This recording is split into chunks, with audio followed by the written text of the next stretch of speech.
नमस्कार साथियों, अस्सलाम वालेकुम। आप सभी लोगों का हमारे online YouTube channel UP Urdu GS academy पर बहुत बहुत स्वागत है। साथियों, आज से आपका बहुत ही महत्वपूर्ण, बहुत ही इम्पोर्टेंट टेस्ट सीरीज शुरू कर दिए हैं हम। और ये टेस्ट सीरीज जो है, ये हर विषय का हम टॉपिक वाइज करवाएंगे। हर विषय का टॉपिक वाइज टेस्ट सीरीज हम करवाएंगे और ये तब तक होता रहेगा, ये टेस्ट सीरीज तब तक होता रहेगा जब तक आपकी परीक्षाएं नहीं हो जाती हैं। ये टेस्ट सीरीज ऐसा टेस्ट सीरीज है साथियों कि आपको कहीं नहीं मिलेगा। इनमें आए हुए प्रश्न इतने इम्पॉर्टेंट हैं, वो चाहे वनडे एग्ज़ाम हो, चाहे सुपर टेट हो, चाहे जूनियर का सुपर टेट हो और चाहे यूपी पीसीएस हो। हर एग्ज़ाम में आए हुए प्रश्न हैं और एक बार नहीं 50 बार आए हुए प्रश्न हैं। ये इतने इम्पॉर्टेंट प्रश्न हैं कि जूनियर भर्ती नहीं, जूनियर भर्ती से भी बड़ा कोई भर्ती हो जाए, उसमें भी ये आपको कभी फेल नहीं होने देंगे, कभी असफल नहीं होने देंगे। शुरू से लेकर पहले टेस्ट सीरीज से लेकर अगर आप अंतिम टेस्ट सीरीज तक हमारे इस टेस्ट को करते रहे तो ये दावा है मेरा कि आप किसी भी परीक्षा में असफल हो ही नहीं सकते। 100% गारंटी है मेरी। तो आज से हम अपना ये टेस्ट सीरीज पहला शुरू कर रहे हैं। ये इतिहास से संबंधित है और प्राचीन इतिहास से लेकर के और आधुनिक इतिहास और भारतीय राष्ट्रीय आंदोलन तक मैं टेस्ट सीरीज करवाता रहूँगा। तो आज मैं शुरू किया हूँ ये जो टेस्ट सीरीज है, प्राचीन इतिहास और सिंधु घाटी सभ्यता। प्राचीन इतिहास और सिंधु घाटी सभ्यता से चुने हुए प्रश्नों का ये संग्रह है जो मैंने इकट्ठा किया है। बहुत ही इम्पोर्टेंट क्वेश्चन है। तो आइए चलते हैं अपने प्रश्नों की तरफ। तो पहला प्रश्न है साथियों कि निम्नलिखित में से किस स्थान पर मानव के साथ कुत्ते को दफनाया जाने का साक्ष्य मिला है। निम्नलिखित में से किस स्थान पर मानव के साथ कुत्ते को दफनाए जाने का साक्ष्य मिला है। बहुत ही इंपॉर्टेंट है। ये यूपी पीसीएस में भी आ चुका है, लोअर पीसीएस में भी आ चुका है और उत्तराखंड पीसीएस में भी 2010 में आ चुका है। कई बार आ चुका है ये प्रश्न। तो पहला ऑप्शन है बुर्जहोम, दूसरा ऑप्शन है कोलडीहवा और तीसरा है चेपानी मांडो और चौथा है मांडो। तो देखिए, 1 सेकंड का हम समय देते हैं आपको। एक बार फिर से पढ़ते हैं, बुर्जहोम, कोलडीहवा, चेपानी मांडो और मांडो। तो मानव के साथ कुत्ते को दफनाए जाने का साक्ष्य आप सभी लोगों को मैं बता देना चाहता हूं साथियों कि इसका ऑप्शन नंबर ए बिल्कुल सही होगा। बुर्जहोम में मानव के साथ कुत्ते को दफनाए जाने का साक्ष्य मिला है। इन प्रश्नों को आप करिएगा। आपसे ये दावा है और वादा भी है कि अगर आप पहले टेस्ट सीरीज से लेकर हमारे जुड़े रहे और अंत तक सारे टेस्ट सीरीज करते रहे तो आप किसी भी एग्ज़ाम में असफल हो ही नहीं सकते। तो अगला प्रश्न है साथियों, निम्नलिखित में से किस स्थल से हड्डी के उपकरण प्राप्त हुए। ये सब इतने महत्वपूर्ण क्वेश्चंस हैं कि वो चाहे सुपर टेट हो, चाहे जूनियर सुपर टेट हो, चाहे यूपी पीसीएस हो, चाहे बीडीओ हो, लेखपाल हो, कोई भी किसी भी परीक्षा में आप अगर पहले प्रैक्टिस सेट से जुड़े रहे हमारे साथ तो असफल नहीं होंगे, ये गारंटी है।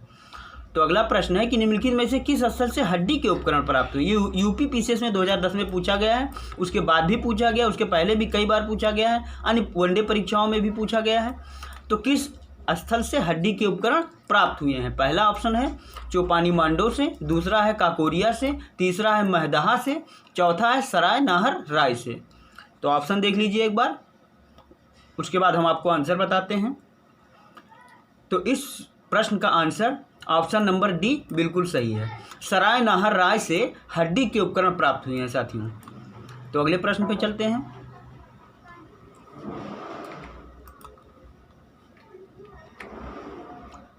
अगला प्रश्न है भारतीय पुरातत्व सर्वेक्षण निम्नलिखित विभागों मंत्रालयों में से किसका संलग्न कार्यालय है। एक बार फिर से इस क्वेश्चन को पढ़िए कि भारतीय पुरातत्व सर्वेक्षण निम्नलिखित विभागों मंत्रालयों में से किसका संलग्न कार्यालय है। पुरातत्व सर्वेक्षण की बात हो रही है। तो ऑप्शन नंबर 1 है संस्कृति, ऑप्शन बी है पर्यटन, ऑप्शन सी है विज्ञान एवं प्रौद्योगिकी और ऑप्शन डी है मानव संसाधन विकास। तो ऑप्शन देख लीजिए एक बार, उसके बाद हम आपको आंसर बताते हैं। ये भी प्रश्न यूपी पीसीएस में भी पूछा गया है और झारखंड पीसीएस में भी पूछा गया है। यूपी के कई वनडे एग्जामों में पूछा गया है। आने वाले समय में भी कई बार पूछा जाएगा। ये भारतीय पुरातत्व सर्वेक्षण पूछ रहा है कि ये जो भारतीय पुरातत्व सर्वेक्षण है ये कौन से मंत्रालय में आता है।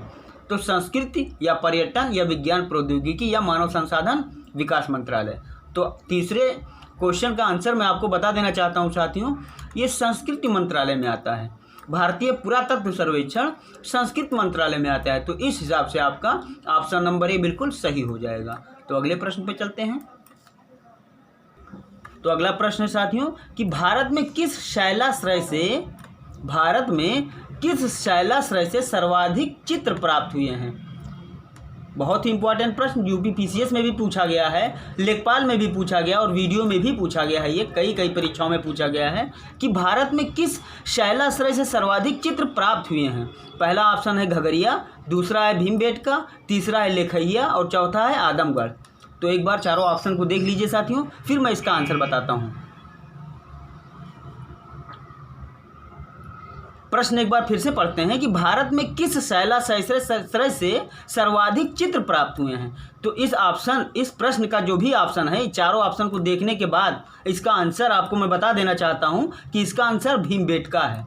जो भीमबेटका है साथियों, भीमबेटका से सर्वाधिक चित्र प्राप्त हुए हैं। तो आंसर नंबर बी बिल्कुल, ऑप्शन नंबर बी बिल्कुल सही हो जाएगा। तो अगले प्रश्न पे चलते हैं। राख का टीला निम्नलिखित किस नवपाषाणिक स्थल से संबंधित है। तो इससे तो आपको ये तो पता चल गया कि राख का टीला जो है वो एक नवपाषाणिक स्थल से प्राप्त हुआ है। तो अब नवपाषाणिक स्थल भी आपको जानना जरूरी है। तो ये 4 ऑप्शन दिए हुए हैं, इन चारों ऑप्शन में से आपको ये बताना है कि कौन सा ऐसा नवपाषाणिक स्थल है, कौन सा ऐसा नवपाषाणिक स्थल है जहाँ से राख का टीला प्राप्त हुआ है। तो पहला ऑप्शन है बुधिहाल, दूसरा है संगनकल्लू और तीसरा है कोल्डिहिवा और चौथा है ब्रह्मगिरी। तो इस क्वेश्चन का आंसर मैं आपको बता देना चाहता हूँ, लेकिन एक बार प्रश्न फिर से पढ़ लें कि राख का टीला निम्नलिखित में से किस नवपाषाणिक स्थल से संबंधित है। तो इस क्वेश्चन का आंसर है ऑप्शन नंबर बी, संगनकल्लू। संगनकल्लू से राख का टीला प्राप्त हुआ है और ये एक नवपाषाणिक स्थल है, ये ध्यान में रखिएगा। और ये भी साथ में ध्यान में रखिए साथियों, ये जो मैं क्वेश्चन करवा रहा हूँ आपको आज, ये प्राचीन इतिहास से जुड़े हुए प्रश्न हैं। उसके साथ साथ सिंधु घाटी सभ्यता से भी ये जुड़े हुए प्रश्न हैं, यानी 2 टॉपिक है आपका इसमें, प्राचीन इतिहास और सिंधु घाटी सभ्यता।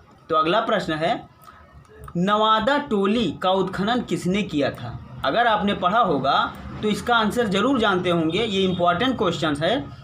नवादा टोली का उत्खनन किसने किया था। पहला ऑप्शन है केडी वाजपेयी, दूसरा है वीएस वांकड़कट और तीसरा है एचडी सांकलिया और चौथा है मार्टिमर व्हीलर ने। एक बार ऑप्शन फिर से पढ़िए, केडी वाजपेयी, वीएस कांकड़कट और सी है एचडी सांकलिया ने और डी है मार्टिमर व्हीलर ने। पूछ रहा है नवादा टोली का उत्खनन किसने किया था। तो मैं आपको बता देना चाहता हूँ इस क्वेश्चन का आंसर है एचडी सांकलिया। इन्होंने नवादा टोली का उत्खनन किया था।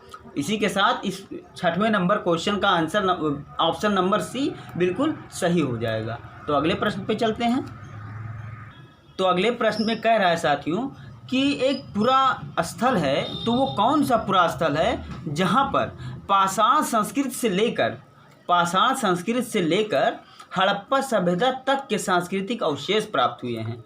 ये बहुत ही इम्पॉर्टेंट क्वेश्चन है, मैं इसको इम्पॉर्टेंट लिख दे रहा हूँ। ठीक, बहुत ही इम्पॉर्टेंट क्वेश्चन है कि कौन सा ऐसा पूरा स्थल है जिस स्थान पर पाषाण संस्कृति से लेकर के हड़प्पा सभ्यता तक के सांस्कृतिक अवशेष पाए गए हैं। पहला ऑप्शन है आमरी, दूसरा है मेहरगढ़, तीसरा है कोटदीजी और चौथा है कालीबंगा। एक बार ऑप्शन फिर से पढ़ लें कि आमरी, मेहरगढ़, कोटदीजी और कालीबंगा। तो इस प्रश्न का आंसर मैं आपको बता देना चाहता हूं कि जो ऑप्शन नंबर बी है मेहरगढ़ एक ऐसा पूरा स्थल है जहां पर पाषाण संस्कृति से लेकर के हड़प्पा सभ्यता तक के अवशेष पाए गए हैं। तो ऑप्शन नंबर बी बिल्कुल सही हो जाएगा। अगले सवाल पे चलते हैं। भारतीय उपमहाद्वीप में कृषि के प्राचीनतम साक्ष्य कहाँ प्राप्त हुए हैं। भारतीय उपमहाद्वीप में कृषि के प्राचीनतम साक्ष्य कहाँ प्राप्त हुए हैं। तो पहला ऑप्शन है कोल्डिहिवा, दूसरा है लहुरा देव, तीसरा है मेहरगढ़, चौथा है टोकवा। एक बार और क्वेश्चन पढ़ लीजिए। भारतीय उपमहाद्वीप में कृषि के प्राचीनतम साक्ष्य यानी कि सबसे पुराने साक्ष्य कृषि के कहाँ पाए गए हैं। ऑप्शन है कोल्डिहिवा से, लहुरा देव से, मेहरगढ़ से या टोकवा से। तो इस क्वेश्चन का आंसर मैं आपको बता देना चाहता हूं साथियों कि जो मेहरगढ़ है, मेहरगढ़ ऑप्शन नंबर सी, इस मेहरगढ़ से आपके प्राचीनतम साक्ष्य पाए गए हैं कृषि के, प्राचीनतम साक्ष्य। तो ऑप्शन नंबर सी बिल्कुल सही हो जाएगा। अगला सवाल है, भारत में मानव का सर्वप्रथम साक्ष्य कहाँ मिला? भारत में मानव का सर्वप्रथम साक्ष्य कहाँ मिला? भारत में, पूरे भारत में कौन सी ऐसी जगह है, कौन सा ऐसा स्थान है जहाँ पर सर्वप्रथम मानव का साक्ष्य मिला? तो ऑप्शन पढ़ लीजिए, नीलगिरी पहाड़ियाँ, शिवालिक पहाड़ियाँ, नल्ला मलाई पहाड़ियाँ और नर्मदा घाटी। तो इस क्वेश्चन का आंसर मैं आपको बता देना चाहता हूँ साथियों कि जो नर्मदा घाटी है, नर्मदा घाटी, इसी नर्मदा घाटी में सर्वप्रथम मानव का साक्ष्य मिला था, नर्मदा घाटी। तो इस तरह से आपका ऑप्शन नंबर डी बिल्कुल सही हो जाएगा। तो अगले सवाल पे चलते हैं। 10वां देखिए, गौरिक मृदभांड पात्र, तो इसका नामकरण किया था और पूछ रहा है कि जो है नामकरण कहाँ पर हुआ था? गैरिक मृदभांड पात्र, इसका नामकरण किस स्थान पर हुआ था ये पूछ रहा है। नामकरण गैरिक मृदभांड पात्र को OCP भी कहते हैं और OCP का नामकरण कहाँ हुआ था, किस स्थान पर हुआ था? यूपी PCS 2006 में पूछा गया ये प्रश्न। और अगला ऑप्शन देख लीजिए आप कि हस्तिनापुर, अहिच्छत्र, नोह और लाल किला। तो एक बार फिर से क्वेश्चन पढ़िए कि गैरिक मृदभांड पात्र OCP का नामकरण कहाँ हुआ था, किस स्थान पर हुआ था? तो पहला ऑप्शन है हस्तिनापुर, दूसरा है अहिच्छत्र में, तीसरा है नोह में और चौथा है लाल किले में। तो इस प्रश्न का आंसर मैं आपको बता देना चाहता हूँ साथियों कि जो ऑप्शन नंबर ए है हस्तिनापुर, हस्तिनापुर में ही गैरिक मृदभांड OCP का नामकरण हुआ था। तो इस तरह से आपका ऑप्शन नंबर ए बिल्कुल सही हो जाएगा। अगला प्रश्न है, उत्खनित प्रमाणों के अनुसार पशुपालन का प्रारंभ कहाँ हुआ? जो भी उत्खनन हुआ और उत्खनन के समय जो प्रमाण पाए गए, उन प्रमाणों के आधार पर, तो वही पूछ रहा है कि जो भी उत्खनन हुआ और उत्खनन में जो प्रमाण पाए गए, उन प्रमाणों के आधार पर ये जो है पता चला कि पशुपालन प्रारंभ हुआ। लेकिन ये जो है कैसे, कहाँ प्रारंभ हुआ ये पूछ रहा है कि पशुपालन का प्रारंभ कहाँ हुआ। तो ऑप्शन नंबर ए है निचले पूर्व पाषाण काल में, और ऑप्शन नंबर बी है मध्य पूर्व पाषाण काल में, सी है ऊपरी पाषाण काल में और डी है मध्य पाषाण काल में। तो इस ऑप्शन का आंसर मैं आपको बता देना चाहता हूं कि उत्खनित प्रमाणों के अनुसार पशुपालन का प्रारंभ मध्य पाषाण काल में हुआ था। ये चीज़ आप ध्यान में रखिए कि मध्य पाषाण काल में ही पशुपालन का प्रारंभ हुआ था। इस तरह से आपका ऑप्शन नंबर डी बिल्कुल सही हो जाएगा। अगला सवाल है, अगला प्रश्न है, तो अगले सवाल पे चलते हैं। अगला सवाल है कि वृहत पाषाण स्मारकों की पहचान की गई है। वृहत पाषाण स्मारक कौन कौन से हैं और कहाँ कहाँ इसकी पहचान की गई है ये आपको बताना है। पहला ऑप्शन है सन्यासी गुफाओं के रूप में, दूसरा है मृतक को दफनाने के स्थान के रूप में, तीसरा है मंदिर के रूप में और चौथा उपरोक्त में से कोई नहीं। ये यूपी PCS 2005 में पूछा गया सवाल है। तो जो वृहत पाषाण स्मारकों की पहचान कहाँ की गई है, जैसे जो वृहत पाषाण स्मारक हैं उनकी पहचान जो है किस रूप में की गई है और कहाँ की गई है। तो देखिए पहला ऑप्शन फिर से पढ़ लीजिए, सन्यासी गुफाओं के रूप में, दूसरा मृतक को दफनाने के स्थान के रूप में, तीसरा है मंदिर के रूप में और चौथा है उपरोक्त में से कोई नहीं। तो इस क्वेश्चन का आंसर मैं आपको बता देना चाहता हूं साथियों कि जो मृतक को दफनाने के रूप में जो पहचान की गई है, बृहत पाषाण स्मारकों की पहचान की गई है मृतक को दफनाने के स्थान के रूप में। ऑप्शन नंबर बी आपका बिल्कुल सही हो जाएगा। तो अगला सवाल है कि खाद्यान्नों की कृषि सर्वप्रथम प्रारंभ हुई। जो खाद्यान्न है जैसे चावल हुआ, गेहूं हुआ, दाल हुआ, तो ये जो खाद्यान्न हैं इनकी कृषि सर्वप्रथम, चावल, गेहूं, जौ, बाजरा, ये सब खाद्यान्न में आते हैं। तो खाद्यान्नों की कृषि सर्वप्रथम कहाँ प्रारंभ हुई ये पूछ रहा है। पहला ऑप्शन है नवपाषाण काल में और बी है मध्य पाषाण काल में, सी है पूरा पाषाण काल में और डी है प्रोटो ऐतिहासिक काल में। तो जो खाद्यान्नों की कृषि सर्वप्रथम प्रारंभ हुई थी साथियों, मैं आपको बता देना चाहता हूँ कि नवपाषाण काल में हुई थी। ये आसान सवाल है, ज़्यादा कठिन नहीं है। नवपाषाण काल में खाद्यान्नों की सर्वप्रथम कृषि प्रारंभ हुई थी। तो अगला सवाल है, भीमबेटका किसके लिए प्रसिद्ध है? भीमबेटका जो है वो किसके लिए प्रसिद्ध है? पहला है गुफाओं के शैल चित्र, दूसरा है खनिज, तीसरा है बौद्ध प्रतिमाएं, चौथा है सोन नदी का उपागम स्थल। तो मैं आपको बता देना चाहता हूं साथियों कि जो भीमबेटका है वो गुफाओं के शैल चित्र के रूप में प्रसिद्ध है, गुफाओं के शैल चित्र के रूप में प्रसिद्ध है। तो अगला सवाल है, उस स्थल का नाम बताइए जहां से प्राचीनतम अस्थायी जीवन के प्रमाण मिले। उस स्थल का नाम बताइए जहां से प्राचीनतम अस्थायी जीवन के प्रमाण मिले। तो इसमें ऑप्शन है धौलावीरा, दूसरा है किले गुल मोहम्मद, तीसरा है कालीबंगा और चौथा है मेहरगढ़। तो उस स्थान का नाम साथियों जहां से प्राचीनतम अस्थायी जीवन के प्रमाण मिले, उस स्थान का नाम मैं आपको बता देना चाहता हूं कि मेहरगढ़ है। मेहरगढ़ में प्राचीनतम अस्थायी जीवन के प्रमाण मिले हैं। तो इस तरह से आपका ऑप्शन नंबर इस प्रश्न का डी बिल्कुल सही हो जाएगा। तो अगला सवाल है, निम्नलिखित पर विचार कीजिए। पशुओं को पालतू बनाना, गर्त निवास का साक्ष्य, चित्रकारी का आरंभिक साक्ष्य और मृद भांडों का निर्माण। अब सवाल ये पूछ रहा है इसमें कि कौन सा नवपाषाण काल की विशेषता है। अब इसमें एक क्वेश्चन पूछ रहा है कि कौन सा नवपाषाण काल की विशेषता है। नवपाषाण काल की विशेषता पूछ रहा है, यानी कि नवपाषाण काल में कौन सा चीज़ महत्वकर था, कौन सा किस चीज़ का महत्व था। पशुओं को पालतू बनाना, या गर्त निवास का साक्ष्य, या चित्रकारी का प्रारंभ का साक्ष्य, या मृद भांडों का निर्माण। तो मैं आपको बता देना चाहता हूँ, या 1 है, या 2 है, या 3 है, या 2, 3, 4 है, या 1, 4, 2 है। तो मैं आपको बता देना चाहता हूँ साथियों कि जो पहला है पशुओं को पालतू बनाना, और दूसरा है गर्त निवास का साक्ष्य, और चौथा है मृद भांडों का निर्माण। ये तीनों, पशुओं को पालतू बनाना, गर्त निवास का साक्ष्य और मृद भांडों का निर्माण, ये तीनों नवपाषाण काल की विशेषता है। चित्रकारी नवपाषाण काल में नहीं हुई थी, इसलिए नवपाषाण काल की विशेषता नहीं है चित्रकारी। आपका कौन कौन सही हो जाएगा? पहला, दूसरा और चौथा, यानी पशुओं को पालतू बनाना, गर्त निवास का साक्ष्य और मृद भांडों का निर्माण। तो इस तरह से पहला, दूसरा और चौथा, यानी कि पहला, दूसरा और चौथा, आपका ऑप्शन नंबर सी बिल्कुल सही हो जाएगा। तो अगला सवाल है, प्रागैतिहासिक संस्कृत के संदर्भ में निम्न में से कौन सा एक कथन असत्य है? मतलब 4 कथन आपको दिए हैं और इसमें से 3 कथन आपके सत्य हैं और 1 कथन असत्य है। किस संबंध में? प्रागैतिहासिक संस्कृत के संबंध में। तो वो 3 कथन आपको नहीं बताना है जो सत्य हैं, वो कथन आपको बताना है जो असत्य है, जो गलत है। तो पहला है, मानव द्वारा बनाया जाने वाला प्रथम औजार कुल्हाड़ी था। मानव द्वारा बनाया जाने वाला प्रथम औजार कुल्हाड़ी था, पहला ये बता रहा है।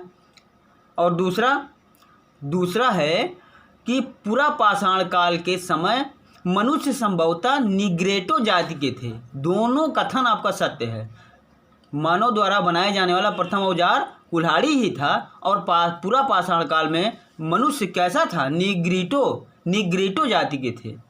ये आदिवासी होते हैं और ये प्रजाति होती है एक निग्रेटो, उसी प्रजाति के थे।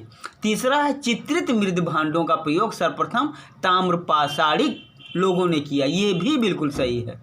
चौथा है, सर्वप्रथम बड़े बड़े गांवों की स्थापना नवपाषाण काल में हुई, ये बिल्कुल गलत है और असत्य ही पूछ रहा है। तो आपका असत्य कौन हो गया? Option number D. इस तरह से आपका ऑप्शन नंबर डी बिल्कुल सही हो जाएगा। अब अगले पेज पे चलते हैं। तो अगला प्रश्न है साथियों कि ये अगला पेज है और ये भी ध्यान रहे आप लोगों को, ये सब जितने भी प्रश्न हैं ये प्राचीन इतिहास से संबंधित हैं।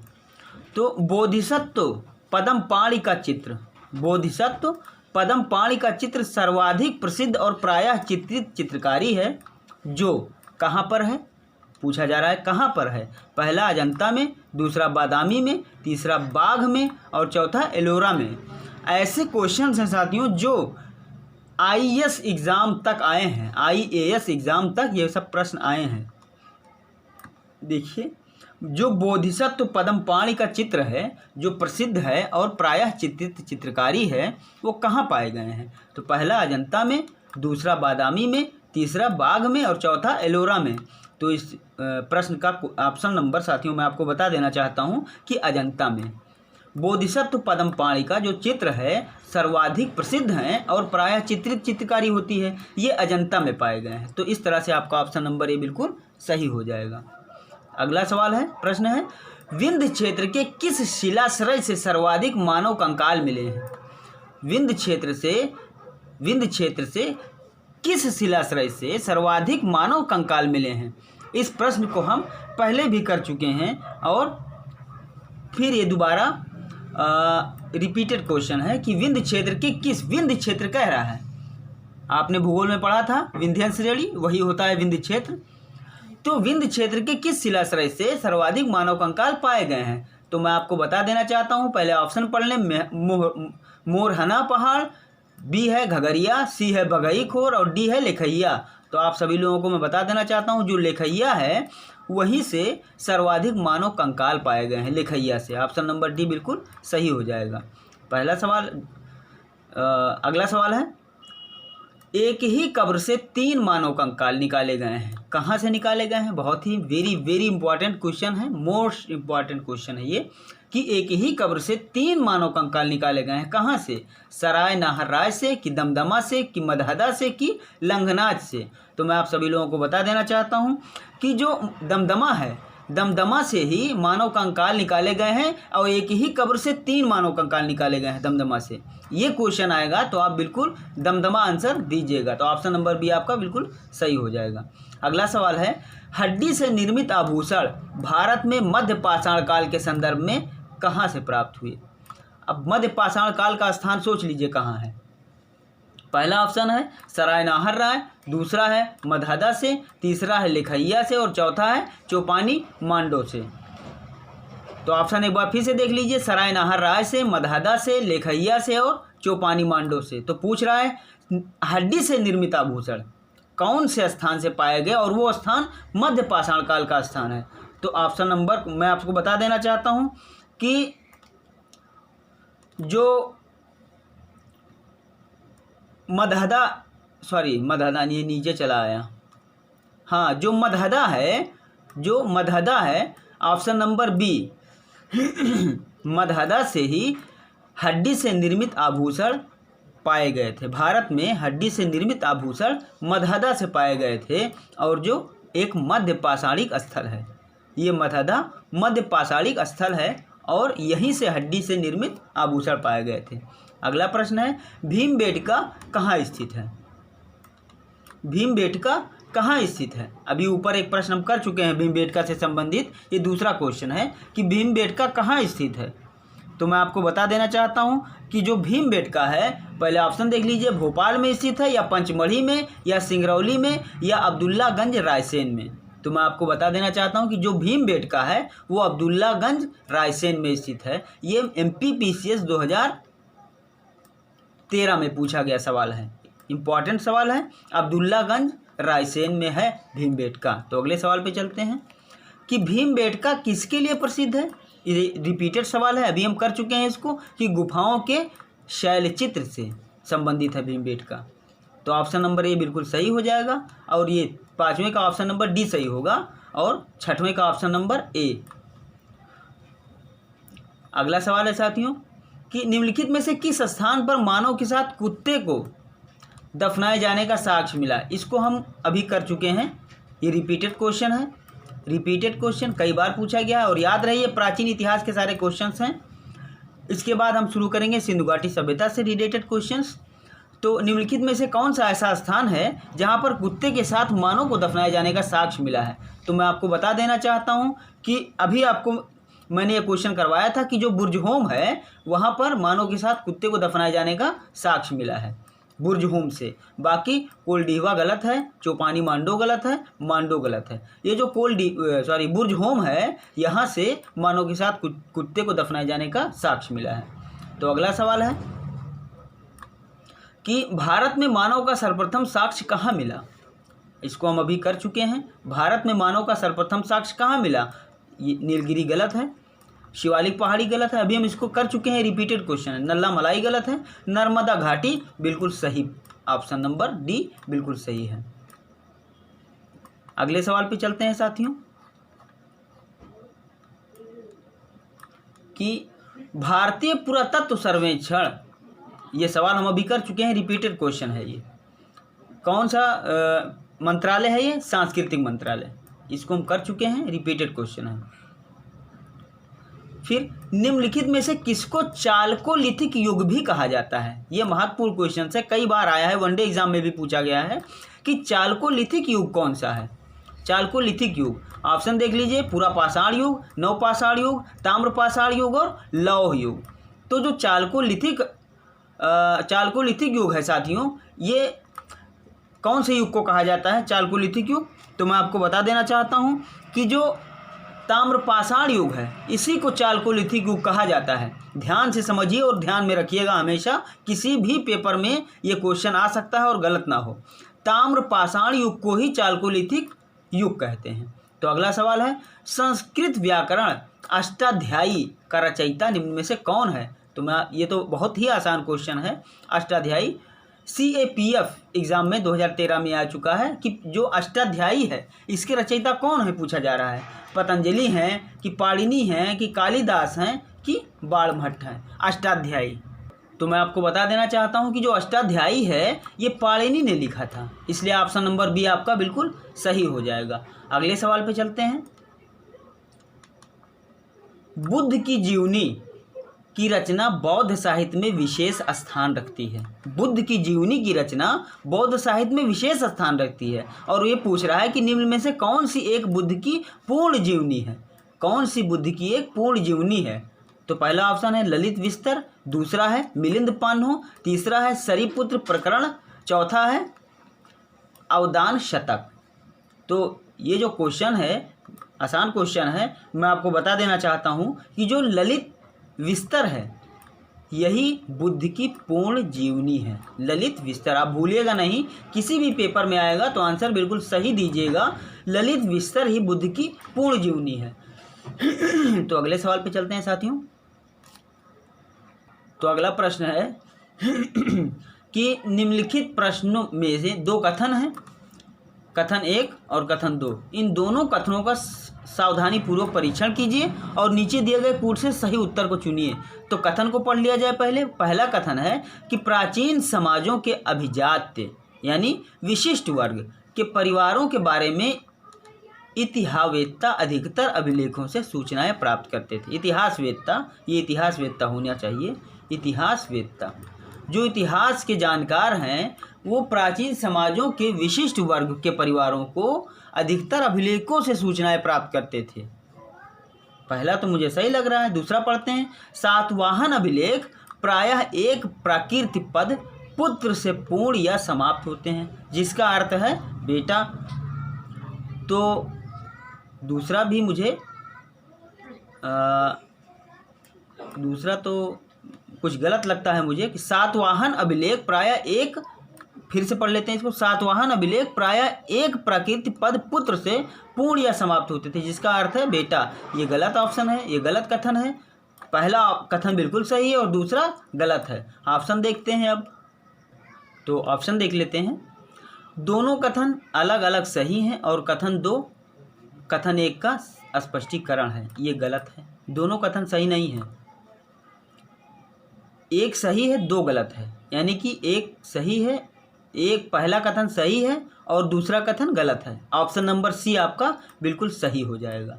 इस तरह से इस क्वेश्चन का आंसर बिल्कुल सही हो जाएगा, ऑप्शन नंबर सी, यानी पहला कथन सही है लेकिन दूसरा गलत है। पहला तो सही है भाई, प्राचीन जब समाज थे उनका वो चूँकि वो लिखना जानते नहीं थे इसलिए उनका लिखित कोई साक्ष्य है नहीं।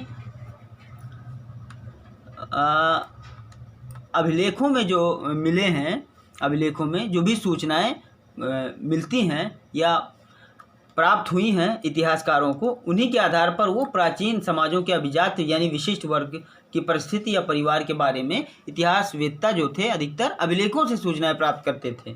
बिल्कुल सही है ये। अभिलेखों से ही सूचनाएं मिलती थी। और दूसरा क्या है कि सातवाहन अभिलेख प्रायः एक प्राकृत पद पुत्र से संबंधित है, या शुरू होता है या समाप्त होता है, जिसका अर्थ है बेटा। तो ये गलत है, जिसका अर्थ बेटा नहीं होता है। तो ऑप्शन नंबर जो 1 है कथन नंबर, वो बिल्कुल सही है और दूसरा कथन बिल्कुल गलत है। इस तरह से आपका ऑप्शन नंबर सी बिल्कुल सही हो जाएगा। तो इस तरह से साथियों आपके लगभग 30 सवाल हो गए। कितने? 30 सवाल। 30 सवाल। ये 30 सवाल प्राचीन इतिहास से है, प्राचीन इतिहास से। इसके बाद टॉपिक नंबर आपका आएगा, टॉपिक आएगा आपका सिंधु घाटी सभ्यता। प्राचीन इतिहास के बाद सिंधु घाटी सभ्यता से रिलेटेड जितने भी क्वेश्चंस होंगे वो मैं अगले दिन करवाऊंगा। आज ये 30 सवाल मैंने करवाया, 30 क्वेश्चंस मैंने करवाया। ये 30 क्वेश्चंस प्राचीन इतिहास से हैं। इसके बाद टॉपिक आएगा सिंधु घाटी सभ्यता। तो सिंधु घाटी सभ्यता के जो भी क्वेश्चंस हैं वो आपको हम कल करवाएंगे। इसी के साथ आज का ये छोटा सा वीडियो हमारा समाप्त हुआ। और आप सभी लोगों से निवेदन है, ये गुजारिश है कि हमारे चैनल को आप ज़्यादा से ज़्यादा सब्सक्राइब करें, और साथ ही जिन भाई बहनों ने सब्सक्राइब नहीं किया है वो सब्सक्राइब कर लें, और साथ ही साथ अपने दोस्तों में, अपने फ्रेंड सर्कल में शेयर करें, ताकि वो भी लाभ मिले उनको भी, और वो भी पढ़ने को पाएँ, वो भी अपनी तैयारी मजबूत कर सकें, और वो भी हमारे चैनल को सब्सक्राइब करें। तो बहुत बहुत धन्यवाद, बहुत बहुत शुक्रिया।